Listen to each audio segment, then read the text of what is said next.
সুমান গোস্বামী নৰেন্দ্ৰ মোদীৰ ডক্টৰ হিমন্ত বিশ্ব শৰ্মা থকালৈকে অসমত বাংলাদেশী কিয় এটা চৰাই সোমাব নোৱাৰে বুলি হুংকাৰ প্ৰদান কৰিছে ৰাজ্যৰ মুখ্যমন্ত্ৰী ডক্টৰ হিমন্ত বিশ্ব শৰ্মাই নিৰ্বাচনী প্ৰচাৰ সভাত এই হুংকাৰ আজিৰ দিনটোত দেখিবলৈ পোৱা গ'ল মুখ্যমন্ত্ৰীৰ মুখৰ পৰা মানুহটো বাদে বাংলাদেশৰ পৰা এটা চৰাই সোমাব নোৱাৰে অসমত এনেদৰে হুংকাৰ প্ৰদান কৰিছে ৰাজ্যৰ মুখ্যমন্ত্ৰী ডক্টৰ হিমন্ত বিশ্ব শৰ্মাই প্ৰধানমন্ত্ৰী মোদী মুখ্যমন্ত্ৰী ডক্টৰ হিমন্ত বিশ্ব শৰ্মা থকালৈকে অসমত সোমাব নোৱাৰে বাংলাদেশী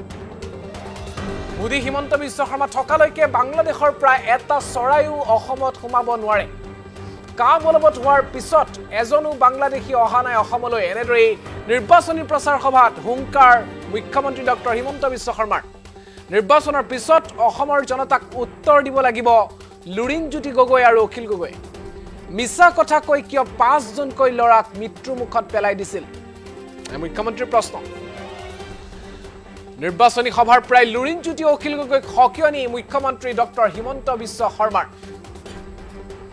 2 কোটি বাংলাদেশী অসমলৈ আহিব বুলি কৈছিল লুৰিণজ্যোতি আৰু অখিলে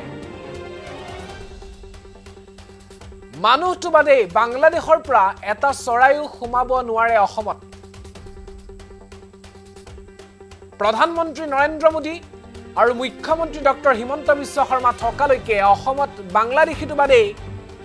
এটা চৰাইও সোমাব নোৱাৰে বুলি এনেদৰে নিৰ্বাচনী প্ৰচাৰ সভাত হুংকাৰ প্ৰদান কৰিছে ৰাজ্যৰ মুখ্যমন্ত্ৰী ডক্টৰ হিমন্ত বিশ্ব শৰ্মাই আমি ডক্টৰ হিমন্ত বিশ্ব শৰ্মাৰ মন্তব্য আগবঢ়াম তেখেতে কৈছে যে কা বলবৎ হোৱাৰ পিছত এজনো বাংলাদেশী অসমলৈ অহা নাই নিৰ্বাচনৰ পিছত ইয়াৰ উত্তৰ অসমৰ জনতাক দিব লাগিব লুৰিণজ্যোতি গগৈ আৰু অখিল গগৈ মিছা কথা কৈ 5টা লৰাক মৃত্যু মুখত পেলাই দিছিল ইয়াৰ উত্তৰ দিব লাগিব এনেদৰে মন্তব্য কৰাৰ পৰিলক্ষিত হৈছিল কি কৈছিল ডক্টৰ হিমন্ত বিশ্ব শৰ্মাই আমি আগবঢ়াইছো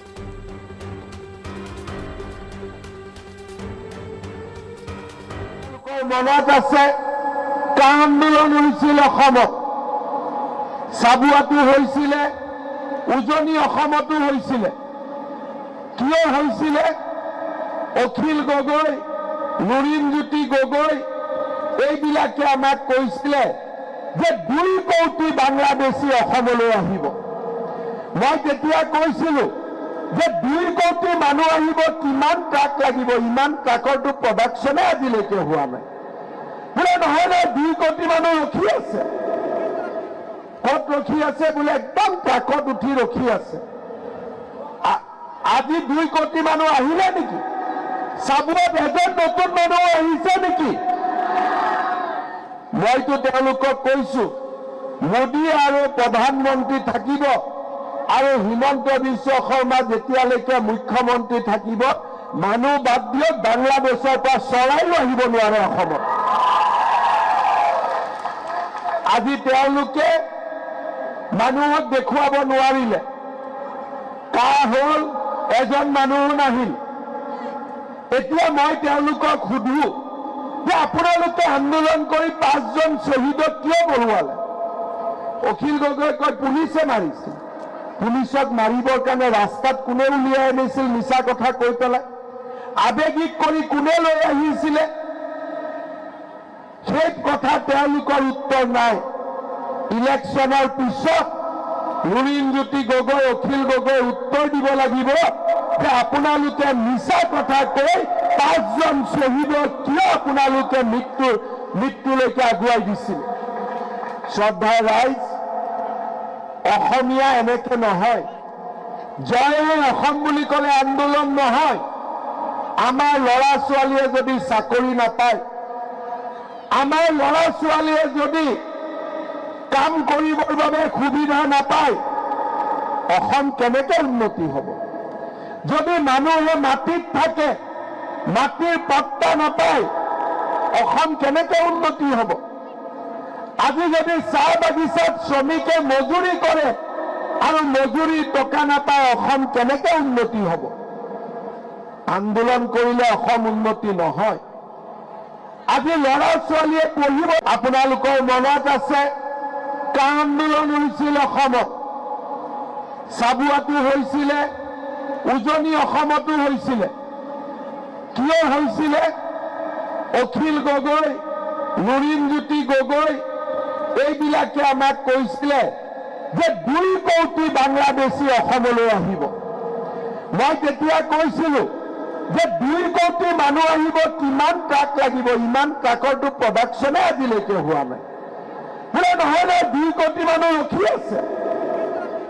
কত ৰখি আছে বোলে একদম ট্ৰাকত উঠি ৰখি আছে আজি 2 কোটি মানুহ আহিলে নেকি সাবুত এজন নতুন মানুহ আহিছে নেকি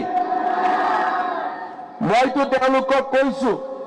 মোদী আৰু প্ৰধানমন্ত্ৰী থাকিব আৰু হিমন্ত বিশ্ব শৰ্মা যেতিয়ালৈকে মুখ্যমন্ত্ৰী থাকিব মানুহ বাদ দিয়ক বাংলাদেশৰ পৰা চৰাইও আহিব নোৱাৰে অসমত আজি তেওঁলোকে মানুহক দেখুৱাব নোৱাৰিলে কাৰ হ'ল এজন মানুহ নাহিল এতিয়া মই তেওঁলোকক সুধো যে আপোনালোকে আন্দোলন কৰি 5 জন শহীদক কিয় বৰুৱালে অখিল গগৈ কয় পুলিচে মাৰিছে পুলিচক মাৰিবৰ কাৰণে ৰাস্তাত কোনে উলিয়াই আনিছিল মিছা কথা কৈ পেলাই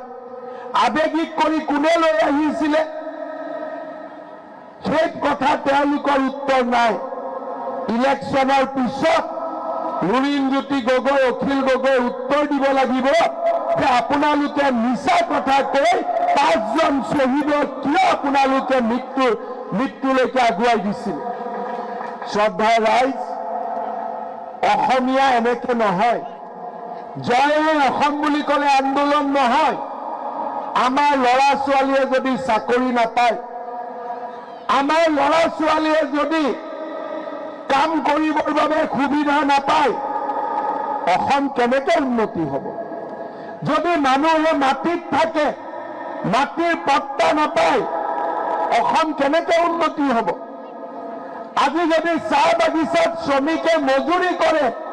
আৰু মজুৰি টকা নাপায় অসম কেনেকৈ উন্নতি হ'ব আন্দোলন কৰিলে অসম উন্নতি নহয়